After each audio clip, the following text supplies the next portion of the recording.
Lads.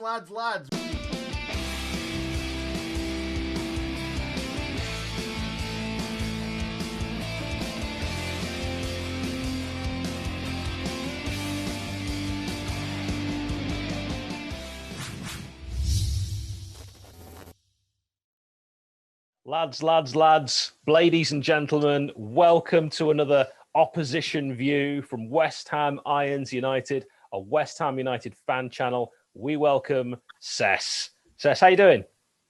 Yeah, doing okay at the moment. It's good to be back from international break because I'm sick and tired of international break, to be honest with you.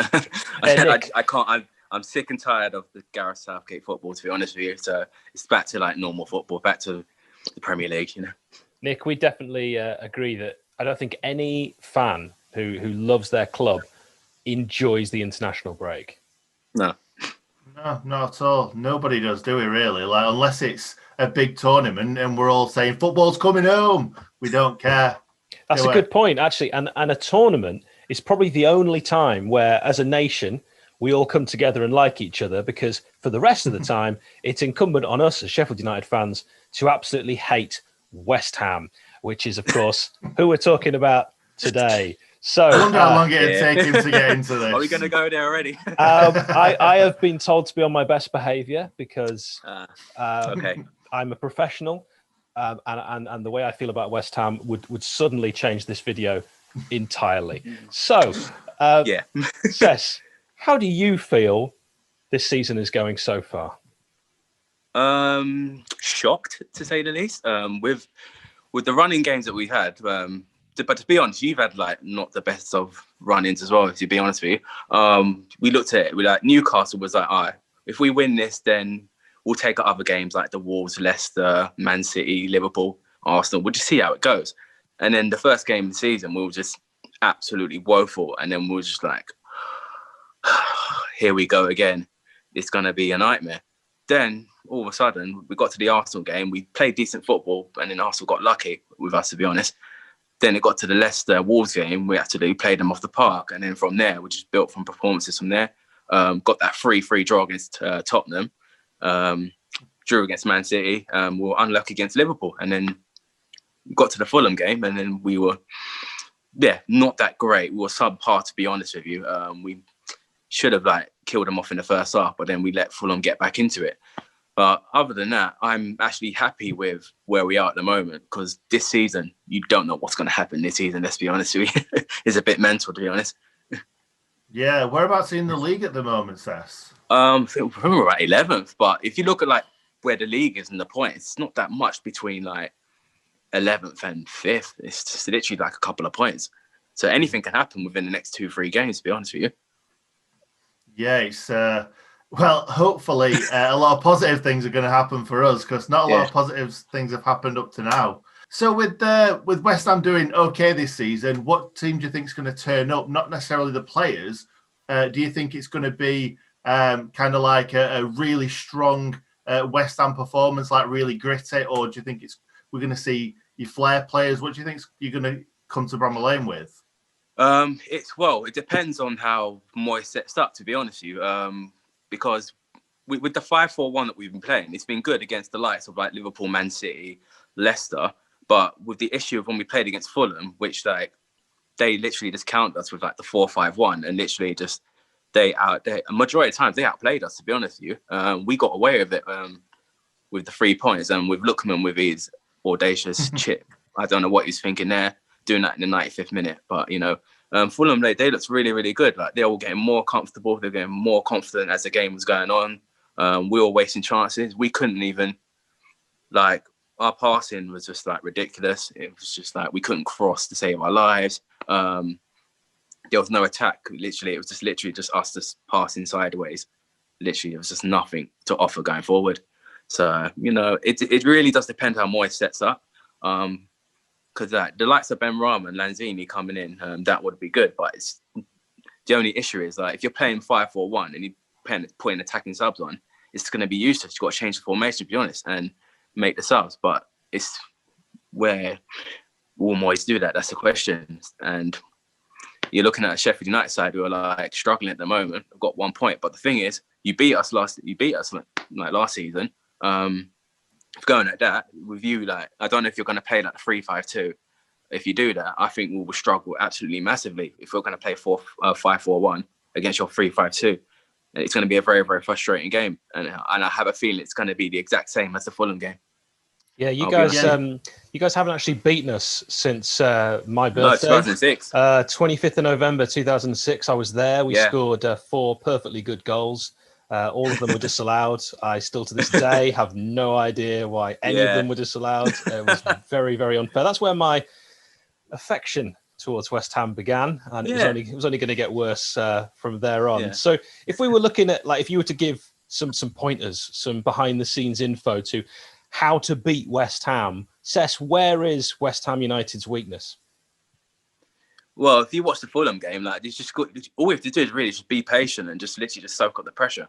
That's all you have to do, really. Just frustrate us, and then because if there's nothing going forward for us, it gives you more confidence, and you could just hit us on the break pretty much, and just score from like a set piece or something, which nearly happened. So I think it's just you just got to be patient, soak up the pressure, and just hit us on the break. I'll be honest with you. I think that's what we'll probably struggle with, because patience right now with our fan base is not there, because we've lost so many games. Obviously, only picked 1 point up at home against Fulham, so the patience isn't there at the moment. It's we keep saying, well, obviously not Man City, Liverpool, but we're saying, oh, this game's a must win. This game's a must win. For against West Ham, we need to be picking up points. So you've spoken about the weaknesses.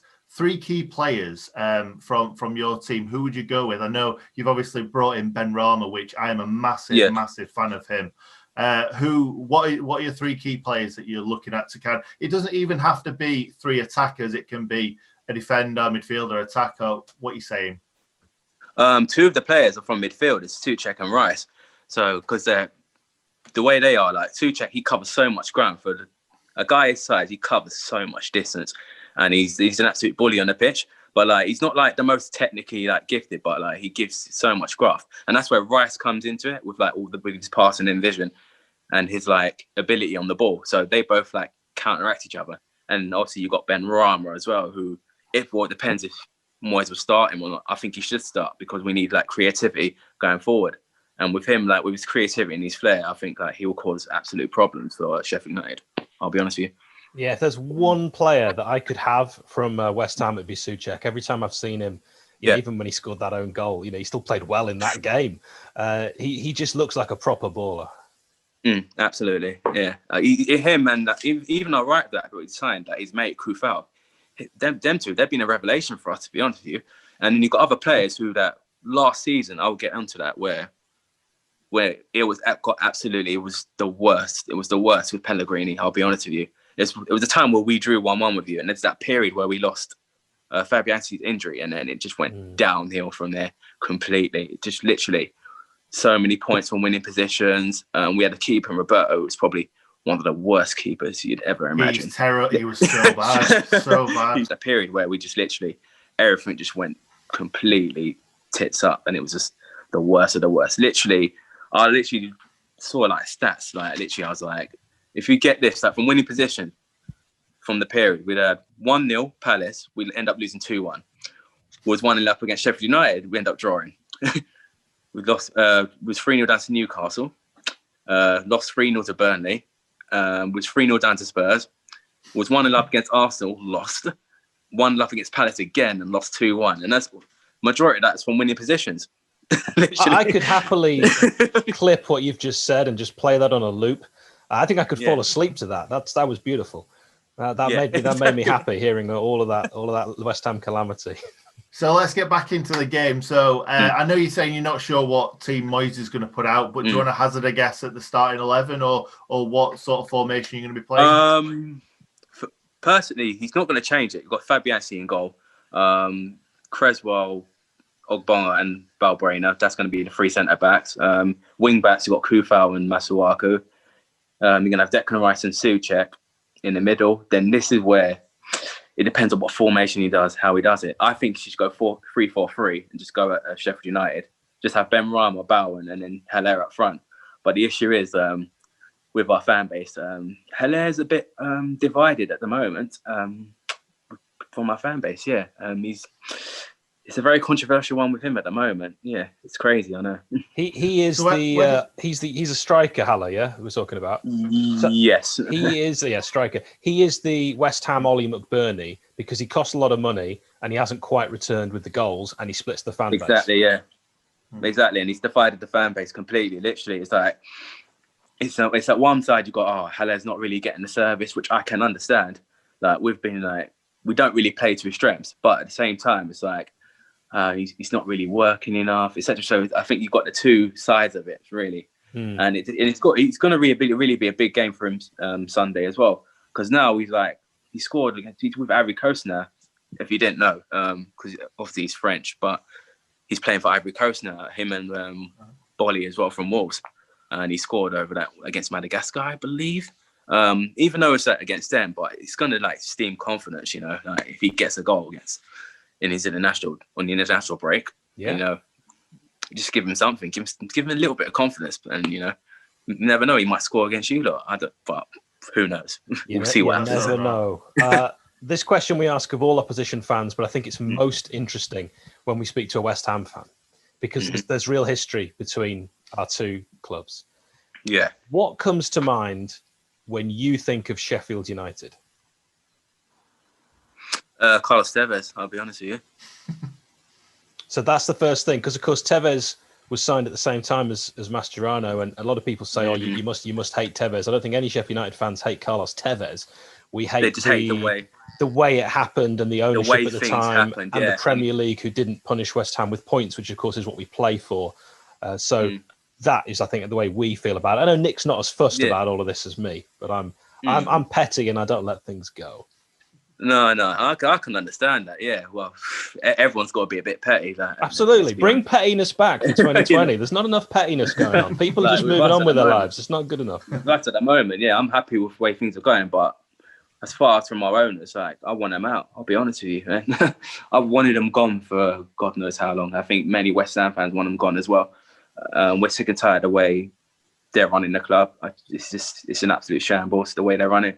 I think that the majority of Premier League chairmen, they look at them and just think they're just absolute clowns. Like literally, I don't know if you feel the same way looking at like Gold Sullivan, thinking that they're just absolute clowns that just don't know how to run a football club. Let's get back to the game, and we want to hear a score prediction from you, Cess. What are you saying for this game? It'll be 2-1 to us. It'll be a very frustrating game, I'll be honest with you. But I'm going for 2-1. That was very confident, weren't it? I'll tell you, it Nick, will be 2-1 to us. Straight in there. Have you noticed every opposition fan says that we're going to score a goal? Yeah, you said that last time as well, didn't you? I'm just going to keep going on that because they give us so much credit. No, I'll be honest with you. I'll even say the goal scorers. I'll say the goal scorers. I think Souček and Haller will score for us, and I think McGoldrick will just score for you lot. I'll go out the limb and say that. Can I ask a question? Where's Mikel Antonio in all this? Is he injured or something? He was injured. He does his annual hamstring. Every year it happens. So no, because he works. He covers so much. He works so hard for us. He just literally burns himself to the ground. He just has a hamstring injury. It always happens. It's not if with Antonio, it's when he gets injured. So. You just know, but I think it'll be Moyes be stupid enough to rush him for this game. I think he'll just sit him out or put him on the bench, give Haller a chance. Yeah, you don't want to rush a former Sheffield Wednesday right back who is your best striker. Yeah, who's now a striker. I'm going to say one thing though. He's probably the only ex-Sheffield Wednesday player that I actually genuinely like. I think he just seems such a nice, down-to-earth bloke. I think your mate's whoa. He's like, hold on a second. Take pettiness away. Take your pettiness away. Nick, I'm going to give you 3 ex-Sheffield Wednesday players that I like more. Alan Quinn, Derek Geary and Lee Bromby. We're not talking about ex-Sheffield United players as well. All right, we didn't qualify that. Oh, whatever. Take your pettiness and go away. No, I just think he's a really nice, down-to-earth bloke that just gets stuck in, runs his arse off. A lot of respect. Yeah, absolutely. Yeah, that's why I love him a lot, man. To be honest, and I think with everything he's gone through this year, with his dad passing away and everything, and he's still give 100%. Like every single game, he works. He's he works his socks off. It's ridiculous. He literally runs himself to the ground. Like it's at games where he's like literally he's like he can't. He runs so much to the point where he can't run and he can't move. That's what all fans want to see. And Antonio is also a scorer of great goals. Yeah, and that as well. Yeah, absolutely. Well, Cess from the West Ham Irons United, a West Ham United fan channel. It's actually been not too terrible. I didn't hate talking to you as much as I thought I would. So thank you. Oh, thanks. Look at that ping from Norwood. Makes other teams look no good. Yeah. We've got a team full of leaders. Alan Hill, Chris Wilder taught us. Right. Yeah, there was us on the tour bus. Yeah. Look how many goals Billy scored us. It's beautiful downtown Bromley Lane.